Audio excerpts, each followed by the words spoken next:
Wichita Liberty TV, featuring host Bob Weeks. Local politics without the spin. Interviews with nationally respected economists. Hear directly from Kansas conservatives about what matters to you. It's individual liberty, limited government, and free markets. Wichita Liberty TV. Hello, I'm Bob Weeks for Wichita Liberty TV, your weekly source for news, analysis, and commentary about Wichita and Kansas government and public affairs. Broadcast on Great Plains Television, Channel 26.1, also its companion website, kgpt26.com. Some of you may know me from my blog, that's the Voice for Liberty at wichitaliberty.org on the internet, where the motto is individual liberty, limited government, free markets, and economic freedom in Kansas and Wichita.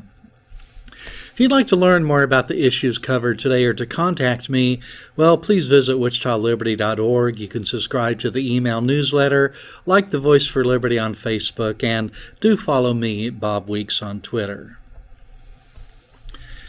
Well, an event in Wichita that made national headlines has so far turned out to be not quite the story that news media enthusiastically promoted. Last month, when two Wichita State University students, one a Muslim and also a student leader, reported they were victims of a hate crime, well, national news media took up the story. A Washington Post headline read, "Trump, Trump, Trump," attacker allegedly yelled as he beat Hispanic man and Muslim student. USA Today headlined with, "Muslim student claims attacker yelled, Trump, Trump." And the Wichita Eagle reported a Muslim student at Wichita State University says he and a Hispanic friend, who also is a student, were attacked over the weekend by a man who shouted racial epithets and Trump, Trump, Trump before riding away on his motorcycle. Well, then the Kansas chapter of the Council on American Islamic Relations, CARE, demanded that the incident be investigated as a hate crime. And on this matter, Wichita Eagle editorial writer Rhonda Holman opined, yet regrettably, Wichita is making national headlines this week for an incident early Saturday at the Quick Shop at 21st and Oliver that's being investigated by the Wichita Police Department as a hate crime. As described, the deplorable incident further confirms that GOP frontrunner Donald Trump's divisive nativist talk is finding an audience willing to not only vote for him, but also target Muslims and ethnic minorities for verbal abuse and even violence. Now, first of all, you probably know that I'm not a Trump fan, but the thing is this. Now it's been reported that one of the student victims has been charged with a crime. The police report that was filed this week charges that one of the students, not the Muslim student, but the other, that he provoked another to commit battery or breach of peace by shouting Bernie Sanders at Joseph Bryan and rolling up his sleeves and stepping toward him. Bryan is the motorcycle rider alleged to have used the word Trump in a hateful manner. He's also been charged too, but not for using the word Trump, as that word appears nowhere in the police report. No one has now been charged with a hate crime. So, shouting Bernie Sanders doesn't seem to rise to the level of a hate crime, yet yelling Trump does. Well, that's interesting in its own right. But there's also something else. The Wichita Eagle jumped all over this story, both the newsroom and opinion page. The Eagle, and has seemed reluctant to do this, eventually wrote a story on the actual charges that were filed. But now we have to wait and wonder whether the Eagle editorial staff will walk back its, shall we say, regrettable conclusions that were drawn before facts were known.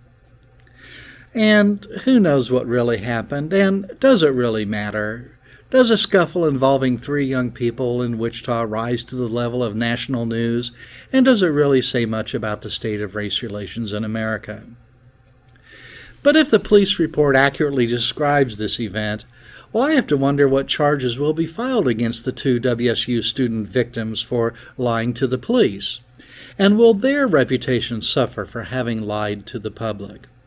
And here is the real question. Will the Wichita Eagle editorial board pursue this deception with the same enthusiasm it showed for covering the original act, which it called deplorable, but we now know probably did not happen? Yes, Wichita is not being served very well by its newspaper. A few weeks ago, I told you how the city has revealed that we can now provide drought protection for many millions of dollars less than what the city told us when the city was campaigning for the sales tax increase in 2014. At that time, the Wichita Eagle editorial board advised citizens yes to vote for the sales tax, in large part because of the water issue. But so far, no coverage of this news in the Wichita Eagle, and none in the City of Wichita's news pages. Well, here's another way the Wichita Eagle editorial board is really bad for Wichita. Within the space of a month, these two headlines appeared on the opinion pages of the Wichita Eagle. One read, "Investment in downtown Wichita is impressive." Then another one read, "State and local leaders need to help meet Cargill's needs." Now, the second headline was in response to a news story reporting that Cargill, a major employer in downtown Wichita, is looking to move its Wichita headquarters. The Wichita Eagle reported in a news story, city and state officials are working in full gear to make sure Wichita, downtown specifically, is the option Cargill selects. And further reporting by Carrie Ringer says that Wichita city officials say no specific incentives have been offered to Cargill, but any incentives likely would involve infrastructure help, such as with parking, or assistance with easing the process for a new building, such as with permitting. She goes on to quote Wichita Mayor Jeff Longwell as saying, "Cash incentives won't be an option." And the Eagle also reports a Cargill official saying that the company needs to attract millennials and younger people who are not attracted to, it says, traditional office space and office-type buildings. Okay, now consider the first opinion headline, "Investment in downtown Wichita is impressive." And in that op-ed, editorial writer Philip Brownlee writes, "It's encouraging that investment in downtown Wichita is continuing and that it is mostly privately funded. A vibrant downtown is important to the city's image and to attracting and retaining young adults. More than $1 billion in private and public investment has occurred downtown in the past decade. About $675 million of that investment has been privately funded, and $411 million has been public projects, according to the Wichita Downtown Development Corporation." And then Brownlee goes on to list other investments such as 800 new apartment units in the works downtown. And on the importance of downtown, Philip Brownlee wrote, "City leaders have long recognized the value of a healthy downtown. Besides the symbolic importance of not having a lot of empty buildings, many young adults prefer an urban environment. That makes downtown important even for businesses not located there because it can help or hurt their ability to recruit and retain young professionals." Now, I sense a discontinuity here. Our city leaders, opinion, elected, bureaucratic, they brag about all the investment in downtown Wichita, both public and private, yet it does not seem to be enough to retain a major Wichita company in downtown. At least editorialist Rhonda Holman recognized the problem in her column. She wrote, "It's concerning that Cargill's stated intentions to relocate and consolidate have not included a commitment to remain downtown or even in Wichita or Kansas." And what is her solution? She says, "Elected and business leaders need to be creative and assertive in helping Cargill meet its needs." Now, I share Holman's concern. It's very troubling that with $411 million in private investment over the past decade, evidently downtown still is not attractive enough to retain Cargill if the company's intent to move is real and genuine. And advising leaders to be creative and assertive is a solution. This is the same group of people who have been in power during the long decline of the Wichita economy. And what's even more disconcerting is that the person who has overseen much of this downtown spending has been promoted. Now, Jeff Fleur of the Wichita Downtown Development Corporation, he is now president of Greater Wichita Partnership with responsibility, it says, to grow the regional economy. Well, forgive me if I'm underwhelmed. One of the things that may be offered to Cargill, according to rangers in the Wichita Eagle, is assistance with easing the process for a new building, such as permitting. Well, this is a big red flag on a very tall flagpole. If the city has regulations so onerous that they are a consideration as to whether a company decides to locate or remain in Wichita, this is something that must be fixed immediately. But the instinct of the Wichita City Council and city bureaucrats is to create more regulations covering everything from the striping of parking lots to the personal hygiene of taxicab drivers. And Mayor Longwell says there will be no cash incentives offered to Cargill. Instead, something like help with parking may be offered. And this could take the form of, let's say, building a parking garage for Cargill. But we should ask this question. What is the difference between giving cash to Cargill and building a parking garage for Cargill's use? Well, there really is no meaningful difference, except for Cargill, because cash incentives are taxable income. Free use of a parking garage is not. Furthermore, Cargill may qualify for PEAK, or Promoting Employment Across Kansas. This is a state program that allows companies to retain 95% of the payroll withholding taxes of their employees. So if you work for a company that is receiving PEAK benefits, look at your paycheck stub. Look at the amount of Kansas state income tax withheld.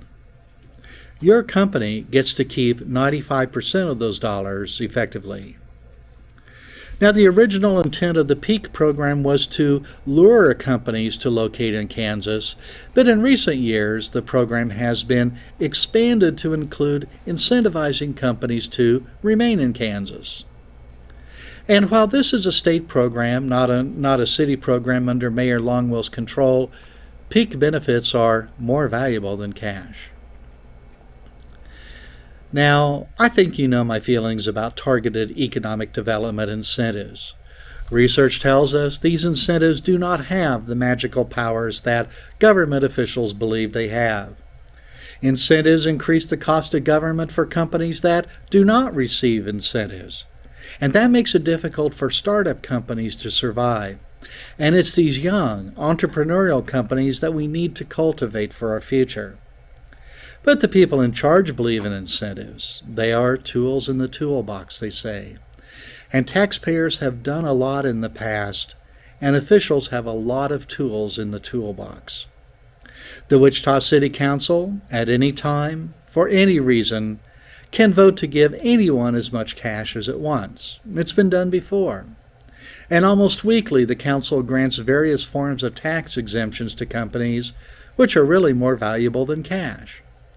So if the city loses Cargill, I think we need to examine what happened and hold those in charge accountable for the result. And let's ask the Wichita Eagle editorial board to make a decision. Which is it? Investment in downtown is impressive, or we still need to be concerned that companies want to move away from downtown?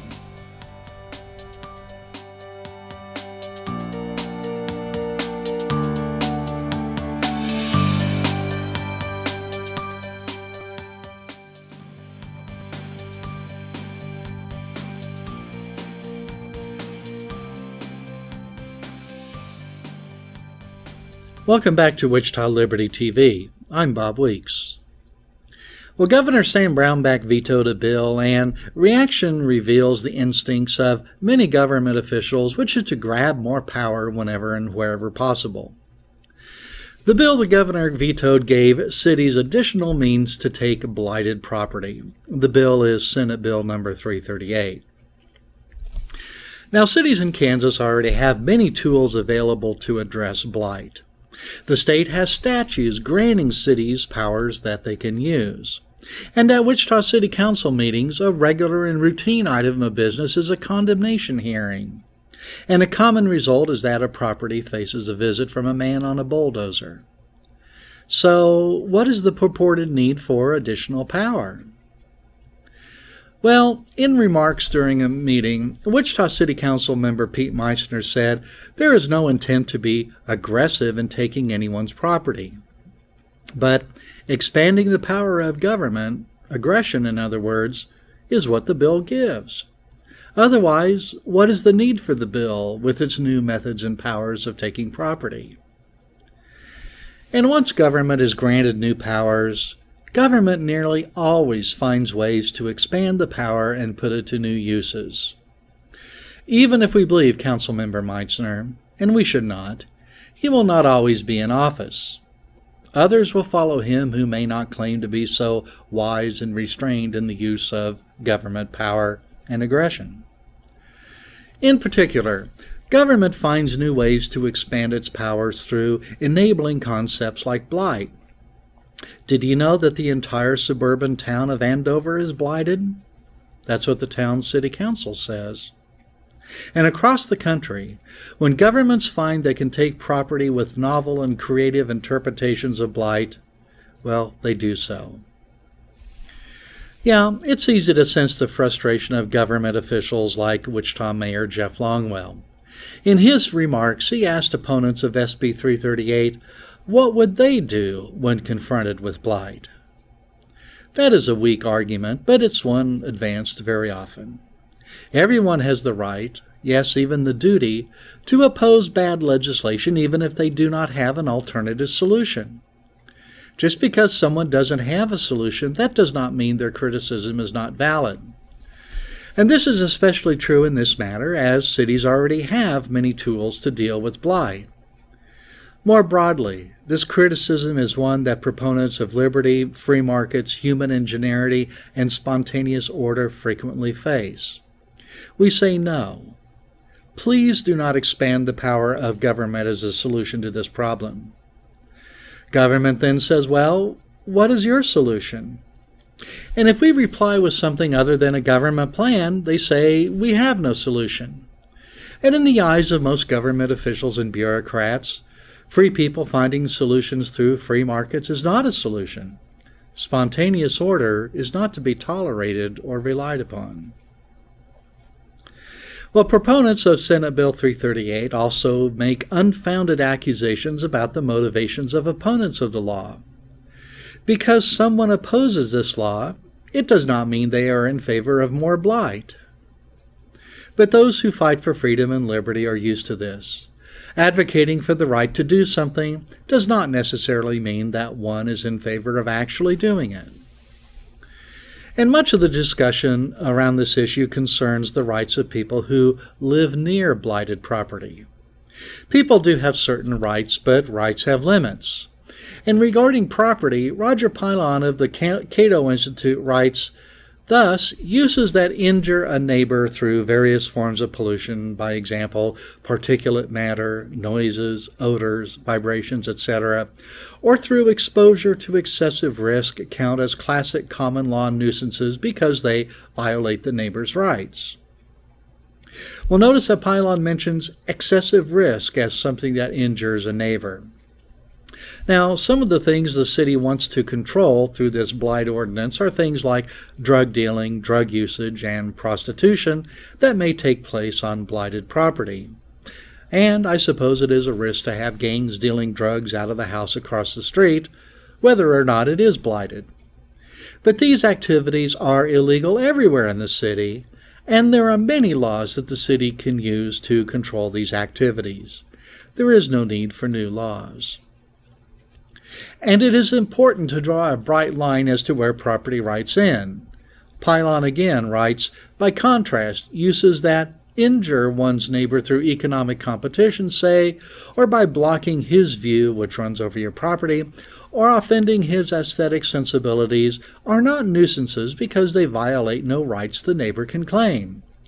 Nor will it do to simply declare through positive law that such goods are rights. Well, in today's world, however, where new rights are seemingly created from thin air, people want to exercise their purported right to control how their neighbor's property looks. But we have no such right, writes Pilon. The principle, in fact, he writes, is just this. People may use their property in any way they wish, provided only that in the process they do not take what belongs free and clear to others. My neighbor's view that runs over my property does not belong free and clear to him. Well, it's good that the governor vetoed this bill, and I hope that the legislature does not attempt to override the veto. Well, there's something else happening in Topeka. There is a bill under consideration that would require any professional association that represents teachers in a school district to stand for election every 3 years. The election would be on the topic of whether the teachers are satisfied with their representation. So, what is a professional association, you may be asking? Well, it's just a fancy name for a labor union. And as you might imagine, the teachers' union in Kansas is not in favor of this bill. Here are a few items in a message from the Kansas National Education Association, the state's teachers' union. Well, KNEA says, this bill is intended to end teacher representation. Well, in reality, the bill simply mandates elections every 3 years on whether teachers are satisfied with their current representation, which is almost always KNEA or one of its affiliates. Now, it's not surprising the union is opposed to this. Accountability, after all. Well, another thing KNEA says, make no mistake, the intent of this bill is to end professional representation for teachers and leave them as at-will indentured labor. Well, what? Indentured labor? Government employees as indentured labor? Well, by whom are these teachers indentured? Other government employees like principals and superintendents? Do principals and superintendents go to the university to get master's and doctor's degrees just to learn how to indenture the teachers that work for them? This is ridiculous. And a larger question is, why do professionals like these need a labor union to manage their relationship? And who would want to enter a profession where a labor union is needed to protect them from their bosses, or oppressors, as the teachers' union would lead us to believe? Well, KNA also says that this bill would force the teachers to pay for state-mandated elections. Well, that's just plain wrong. The union would pay for the elections. And then KNEA says, in a very fundamental way, this war on teachers and schools is about selling off public schools to the highest corporate bidder and making a quality education a privilege, not a right. Well, here we see the routine bashing of capitalism. You see, the teachers' union believes that education cannot be run by the private sector. Never mind that charter schools and for-profit schools are successful in many areas of the country, but their teachers are not often union members. Second, with school choice programs, the state still pays for students to attend private and charter schools. All that changes is parents have the power of choice for their children. And what about that right to a quality education? I'm showing you the percentage of Kansas fourth graders that are proficient in reading at grade 4, according to the National Assessment of Educational Progress. 42% of white students are at this level, but only 20% of Hispanic students, and just 15% of black students are proficient in this vitally important skill of reading. Do you think these minority children are getting a quality education in Kansas, as the teachers' union says these children have a right to? There are proven ways, like charter schools, to help these students, but the teachers' union opposes them. So too does the rest of the Kansas public school establishment. This is something that needs to change, and the proposed bill can start to make a difference. Hopefully, the legislature will take it up this week when it reconvenes.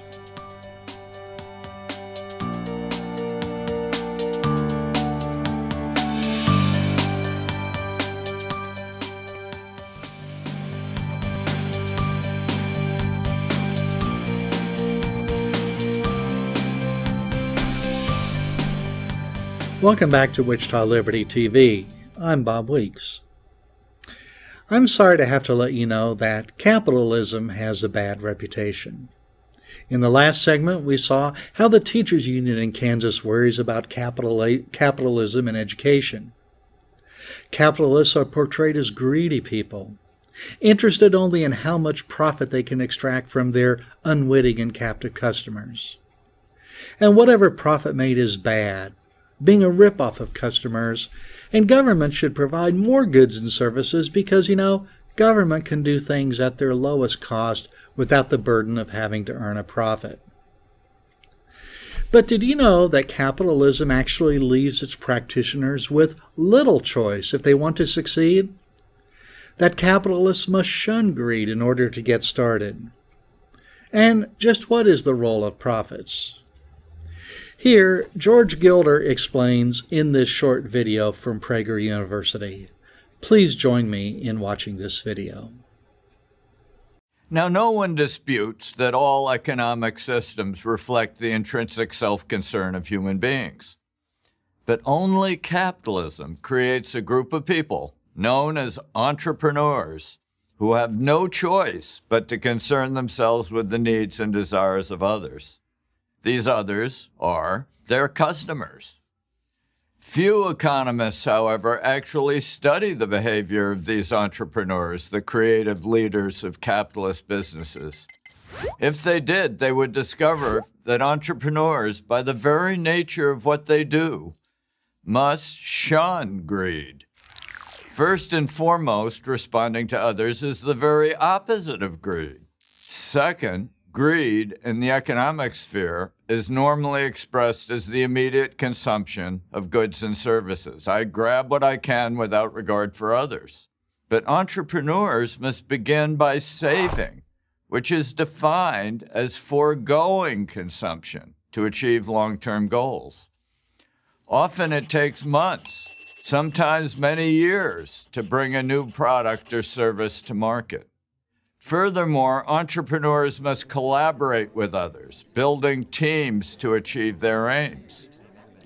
In designing their goods and services, they must, once again, focus not on their own needs, but on the needs of others. This, too, is the opposite of greed. So what entrepreneurs do when they seek profit is far more than self-interest. Rather, profit is a measure of how well a company has served others. Under capitalism, a business prospers only if customers voluntarily trade for its output. And it's only by improving its service to others that a business can thrive and grow. If the entrepreneur pursues his own interests first and his customers' interests second, his business will fail. And sooner or later, an altruistic entrepreneur will surpass him. Capitalism at its essence, then, is a competition of giving. Of course, self-interest is involved, but the genius of capitalism, and only capitalism, is that it channels self-interest into altruism. Entrepreneurs can only help themselves by helping others. All those who have started a business and made great sacrifices to do so know the drama of that first day. Does the world want what I have to give? Whether it's an immigrant opening a beauty salon or Steve Jobs selling an Apple computer, success is far from guaranteed. In fact, it's just the opposite. Those courageous souls, the entrepreneurs who are the beating heart of capitalism, who bring us the endless material benefits we enjoy, from ATM machines to life-saving medicines, should be held up for admiration, not torn down. Altruism is the very reason for capitalism's existence and why it remains the hope of civilization. I'm George Gilder for Prager University.